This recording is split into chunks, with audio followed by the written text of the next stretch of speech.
Today I'm speaking with transformational coach and author Lisa Kalmin. We're talking about the importance of our emotions, why it's important to fully feel not just the negative emotions or the lower frequency ones, but the positive ones as well, and how we can really hang out in that high frequency. So enjoy.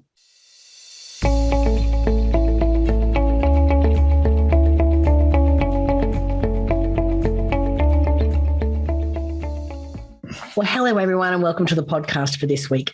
This week, I have my very good friend, Lisa Kalmin, with us. Hi, Lisa. How are you, darling? I am good. Glad to see you. And this week, we're going to be talking about emotions and all the lack thereof, I should say. And I am one of these recovering people who, when my marriage ended, I think a lot of what I was really good at was putting up a facade like everything was okay and kind of stuffing my emotions down because I was a little afraid of feeling my emotions. But what we're going to be talking about today is how important it is that we can actually tap into those emotions and how we can feel them without getting lost in them.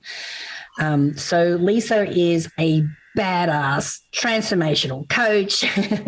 She is the author of a book called The Problem is How You See the Problem, which is not a problem.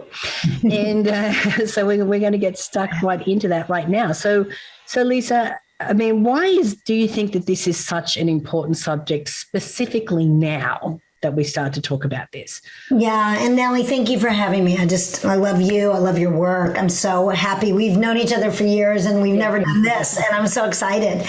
I think it's always an important opportunity for us as human beings. We're human beings, not human doings. And right now, given the most recent couple years, first COVID, all of that, what we went through, whether it was illness or family with illness, children at home, homeschooling, trying to work from home, all of that. Then coming out of that, most recently we've had these horrific shootings in Buffalo, New York, and then in Uvalde, Texas. I'm from Texas. This is like, and navigating everything else we're navigating, especially as women. It became very clear to me that I can't imagine anyone, much less women, who in my mind are the holders of space and the nurturers of humanity. I think that's our role, no matter how much accomplishment and everything else we do. I couldn't imagine that anyone could be present to this and not have been stirred up, hurt, sad, angry, frustrated. I have twin boys that are 12 years old, so they're in school. And so especially both shootings, but the Uvalde shooting just rocked me, just the imagination of that. They're in sixth grade, but there's a fourth grade class in their school. And I thought about that. So that's why I think it's so, so very important right now. Yeah. And so why do you think we suppress our emotions? Because I think a lot of us do. I mean, I know that I used to do that a lot. And actually, I think it was you and I were together at our ATL meeting. We were. Remember? Yes. When I, for the first time, cried and actually let some emotion out about what I just recently been through. So why do we suppress our emotions? Well, I think we suppress our emotions because they are painful. And it really actually starts when we're really young. Oftentimes some of the emotions we're feeling, or the cover emotions, I'll call them, are reactions to something that happened in the past. So even as early children, when, if you take a little baby and they're tired or hungry, they cry and cry. And when they're done, they're done. So literally watch a small child. And when they experience fully whatever they're feeling, their sadness, their anger, you ever watch a kid in a temper tantrum, really small, he or she just goes after it and then they're done. They're all done. Okay. So when we're really little, we let ourselves, because it's just natural to experience everything. Then at some point we realize it either hurts too much or it's not a good idea in our home. It's not supported. Maybe mom or dad is like, I'll give you something to cry about, whatever it is that they say, and we begin to suppress them.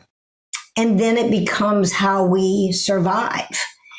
And certainly our culture hasn't, let me say up until now, hasn't supported full expression.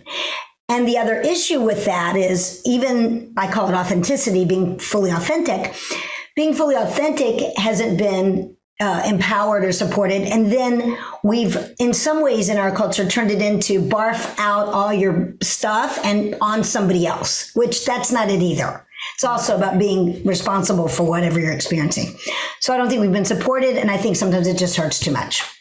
Right. All right. There's a couple of things I want to unpack there. So yeah, I agree with you. I think that, we tell young boys don't cry. We try and, be quiet, don't be so loud. And I also think it's coping mechanisms. Yes. Because when I look at how I used to be, which was all about, not expressing emotion, putting up the facade like everything was okay. That was my coping mechanism. Mm-hmm. If you've been listening to the podcast, my mother left when I was 3, and my subconscious mind is like, I don't ever want you to feel that again. So This is how we're going to deal with it. Exactly. Because this is your personality. This is how you're going to deal with it. And I think that we all have those kind of things. And I remember, I did the Hoffman process not long after my marriage ended. And I remember nearly vomiting on the way in the car out to the retreat center, because I'm like, I don't know if I can, like, what if I feel these emotions and I get lost, or like I can never bring myself back? And do you think that's our subconscious mind just throwing up that defense mechanism? Because because when you think about it, that doesn't really make sense. Right? No, right. It doesn't. I absolutely think that that's our subconscious mind protecting what we don't want to feel. So yours was be quiet and put on a good face. My family's loud. We were screamers. So historically, my go-to emotion has been frustration and anger. But underneath that is my hurt or my sadness. And it took me years to figure that out, and with, not some good results relationship wise. So I think we will, our mind, or what we might call our ego, is commitment to comfort, safety, what it knows itself as.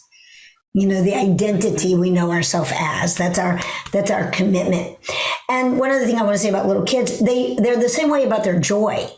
Like it could be their upset or their sadness or their anger, or it could be their joy and exhilaration and excitement. And they feel all of that and then they're done. And we suppress on both ends as we're adults, as we get older. We suppress on the joyful end as well as the hurt and sad part. Right. For sure. Because it doesn't take that long for emotions to move through our body. No. Right?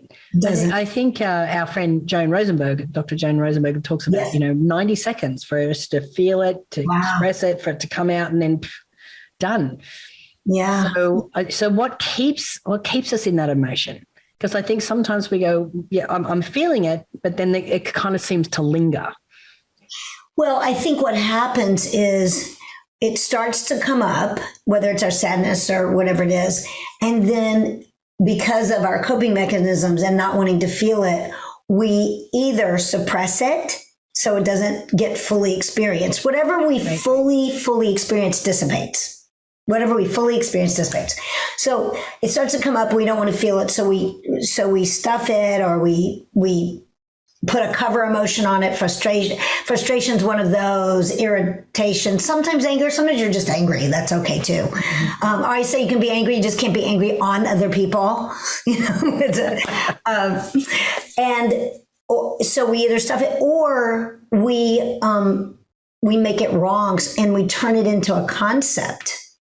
So rather than feel it, we'll the most common way to turn it into concept is either to blame ourselves, so we feel guilt or shame, or to project it out on somebody else. So that's where we go to blame and resentment. Mm-hmm. So we do that because we don't want to feel it. If you let yourself fully experience it. Now, this does not mean you're sitting in a board meeting. It's the most important presentation of your life. And you decide to have a complete crying session over whatever, your son's, going off to college and you're going to miss him terribly or something, but as you are aware of this, finding space and giving yourself permission is so important. My mom passed away in November, and I was sad and I hurt and I cried a little bit, but the deep grief didn't hit me till right towards the end of December. And I just had this, and it was longer than 90 seconds. And I'm sure it's deeper, it's longer. But I just had this cathartic crying session about my mom. Mm-hmm. And honestly, I've had grief and sadness, but there's a lifting that I felt since then. Yeah. So giving yourself permission. And if you live with people, letting them know, look, I'm feeling sad. I'm going to take some time, or I'm going to give myself, this afternoon to be with it, or whatever one would need to get support from your tribe. Right. Yeah. Yeah. I know. I was the same. I was actually in ceremony. And it was really interesting because when I did the Hoffman process, you go back into your childhood, which I'm like, oh man, I thought I dealt with that, and close the doors, put the chain, the locks on, like I don't have to go there again. And of course, you fill out 44 pages of pre-work before you go to with all your patterns and your parents' patterns. And I kept remembering saying, because they look at all your parents. Mm-hmm. So, they were also looking at my biological mother, and I go, look, I don't remember her. I don't remember her leaving. I don't think it had any effect on me at all. And let's look at my stepmom. She's the one that messed me up. Right. Right. And then when I was in ceremony, mm-hmm. and I had this experience of all these walls breaking off my heart and feeling this God love, like this universal love, mm-hmm. and wondering why I'd guarded my heart so much, it took me to Sandra, my mother, leaving. And I cried. Like my purging was that I was crying. And it was like I was mourning the loss of her for the first time in my life. So, the other reason it's important for us to feel our feelings is because it gets trapped in there. It's in there somewhere. Yes. And I think if we don't release it, then it manifests as something physical. Absolutely. Absolutely. So some of the ways people people go, okay, great, but how do I do that? Well, first of all, be present to what's occurring. And I think because especially lately, the news has been so horrific. Yeah. I think we numb out. We're like, I can't even take it. I can't even I listen to the news more than I watch the news because I don't want to see those babies' pictures. I don't want to see those. I can barely stand it right now, and so you got to give yourself permission to go into it as it comes up. And then if someone out there is thinking, well, there's some stuff probably from my past or my divorce, my childhood, my abusive boyfriend or whatever I haven't dealt with, I would start by journaling. Another option is breath work. Breath work starts to release emotions and things. Especially if you find a online course or something where you can just allow yourself to breathe. Our friend Lynn does that actually. And also, certainly meditation can get there. And then, ceremony. Ceremony is certainly another way. Yeah. So. I love that. So the other thing I want to touch on is responsibility. Yes. I love that. I love it. I hate it. Let me just say, I love it and I hate it. Because, and again, if you've been listening to the podcast, that, towards the end of my marriage, Glenn copped the blame for everything. And it's really interesting because in my current relationship, we've been listening to some awesome books recently. Right. One is, How to Feed and Care for Husbands, which has been really eye-opening. And the other one was like, This is How Your Marriage Ends. And I'm like, ooh, I can recognize a lot of myself in these things, what happened in my previous marriage. Right. So, and I'm kind of in this area where it's like, it's important to validate the other person's emotions. But, and then on one hand, on the other hand, it's like, well, your feelings are your feelings. I'm not making you do anything, Right. Take responsibility. And same for me. It's like, okay, I feel like I'm getting triggered on a couple of things. So, I look inward and go, okay, well, it's my responsibility to look at this trigger, understand where it's coming from, because it's not like whatever's happening in that moment is, terrible by any means, but it's catalyzing this deeper part of myself that I haven't healed yet. Correct. Yes, absolutely. Yeah. Absolutely. And I think the reason it's showing up is because it's time for me to heal it. Agreed. Yeah. So I think everything you're saying is absolutely right on, spot on. Well, the beauty of relationships is that they ask us to handle our stuff. There's no way, because of the vulnerability and intimacy we bring into relationships, particularly primary romantic relationships, including kids, parents, siblings, all the close ones.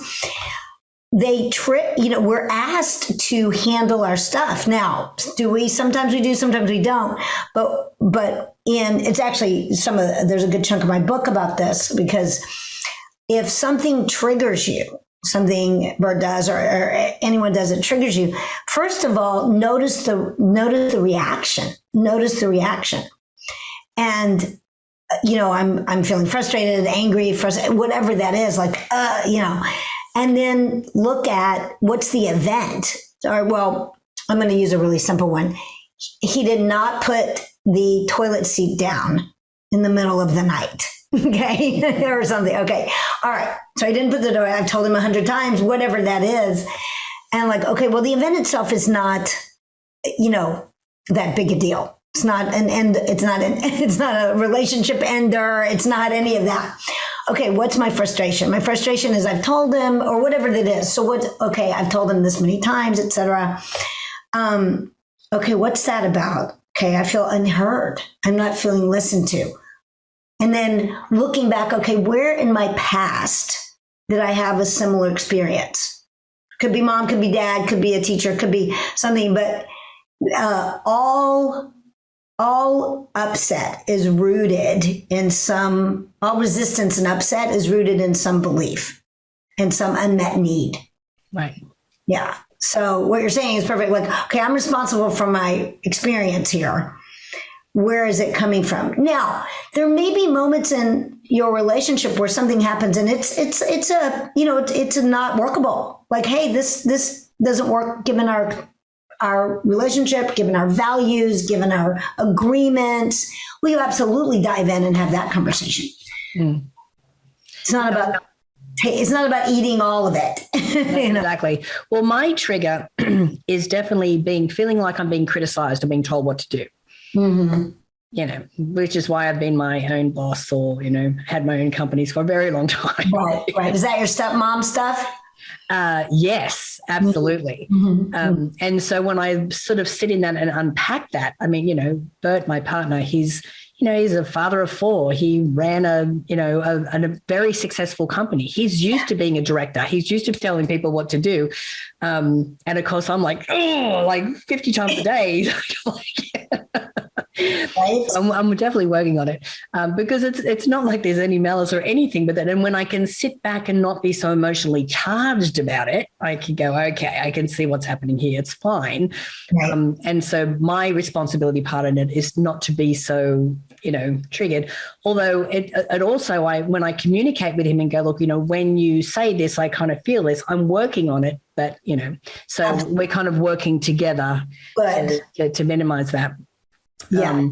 But again, it's like having to make sure that I take responsibility for it. Absolutely. And what I want to say about that is this is the power of relationships. Like, given all the people on the planet that you could have ended up with, you end up with someone who's used to directing and controlling. It's also add the male gender piece of this, and they're sort of hardwired to give directions. It's not even his fault, some of that. Yeah. And how women want to be heard. And so absolutely going, okay, I brought him, besides I love him and I adore him, I brought him to me so that I could uncross these wires and open space. And he brought you to him so he could soften that part of himself. But he, as you're saying, and you guys are doing great work, it sounds like you get to be responsible for what you're experiencing and where it came from. He gets to be responsible for what and where it came from. And what you said, I think, is really important to highlight for everybody listening is, in that moment that you're triggered, like, to be authentic and responsible about it. Like, I noticed that really triggered me. I know this is my stuff about when my stepmom used to criticize and judge and critique me. I'm really working on this. Is there another way you could say that? And then he can go, oh, okay, all right. So he's not made wrong. Yeah, exactly. He's not wrong at all. That's exactly. And I also realize that when I look back on, my mum always telling me what to do and feeling like I was, being controlled too much. She was really saving me from myself. Like, I could have made some very bad decisions and she saved me from a lot of that.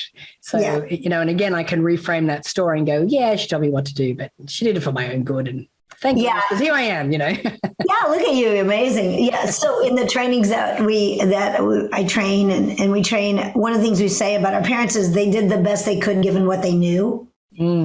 They did the best they could given what they knew. And if they knew how to do better and be better, they probably would have, Give some space for forgiveness, which is, quite an incredible gift to ourselves. So the other thing I want to talk about before we finish up today is, how do we tap into, on a regular basis, how do we tap into those positive emotions? How do we tap into, because I know that we talked about a lot of the negative stuff that comes up, and let's not call them negative. Let's call them lower frequency emotions. They don't make us feel good. Yeah. How do we tap into those higher frequency emotions? Yeah. Things that kind of put us into flow and make us feel really good. Absolutely. Great. One thing is to be present, the same way we kind of, the news comes in, it's negative and we're like on to something else or avoid. We do the same thing when moments of joy show up, so it could be that you walk in and look at your child sleeping and it's just this overwhelming love you experience. Give yourself over to that moment. Or you see a puppy that you love, or you love nature and you're out and you're like, but you're not just like, okay, got to get my 30 minutes in, whatever that is.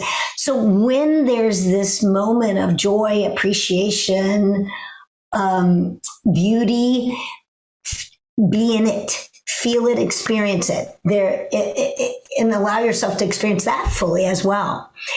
And I think I think a lot of people are okay about this and some people are terrible at this. Add joy and fun into your week, whether it's with yourself, it's your friends, it's your kids, and you go to play soccer.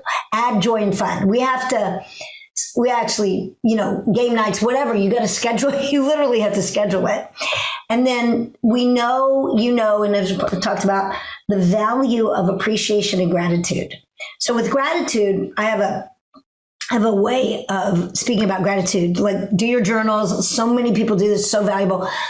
The importance of this is let yourself feel it as you're in it, as you write your list, as you're doing, however you do your gratitude, your prayer, whatever, feel it. I had a client once go, well, I should be, I hate gratitude lists. He goes, because I'm supposed to say, I'm grateful for my house. I'm grateful for my car. All these shoulds he had around it. And the minute you put that in, the vibration, the frequency goes down. So literally feeling the gratitude. And then just a little challenge for everybody. Go and appreciate 3 people today. not for what they're doing. That's okay. Like, thank you for taking the garbage out, honey. But who they are. Thank you for being so loyal. Thank you for I appreciate your sensitivity. I appreciate your courage. I appreciate your joy. Just appreciate you. Woo, it'll rise right up. Yeah, no, I love that. And I always recommend too, especially if you're, someone who's doing a lot of personal development work, and you have a partner that's maybe not doing the work or not there yet. And sometimes, your partners can get a little threatened and a little upset and thinking, oh, maybe you're going to change. And, I'm not happy with the way things are. When you are expressing your gratitude or using a journal, share what you write about your partner with your partner. Yeah. So that they can see and feel the joy and the happiness as well. Yeah, absolutely. Now, I did mention at the beginning of the podcast that Lisa is a badass transformational coach, and you actually have a whole badass summit coming up that I wanted to share with everybody. Yeah. Yeah, I do. My business partner, Lynn Sheridan, and I, who's also a transformational coach and trainer, are doing it's called the Badass Women's Leadership Summit. It's going to be a virtual 2-day online with incredible speakers like Natalie Ledwell, and many of our very good transformational friends, women who are extraordinary in who they are and what they do.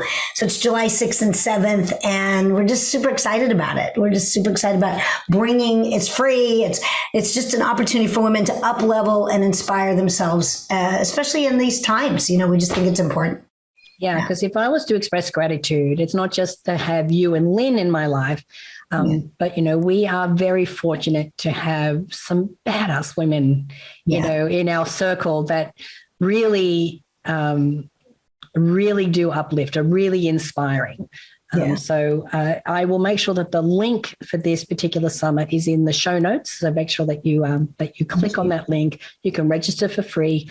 Like we said, it's only a couple of days, but it's going to be a couple of days of truly inspiring and uplifting conversations. I can't wait to share with you, which will be amazing. Yeah, and I'm so excited. Thank you for being on. Your voice is so important, and so grateful for you and the work you do and the people you touch. Thank you, darling. Awesome stuff. Well, thank you so much for joining me, and thanks for everyone who's listening this week. Looking forward to coming back and sharing some more information with you next week. So stay safe and stay healthy till then, and have a wonderful rest of your day, Lisa. Yeah, you too, honey. Bye, guys.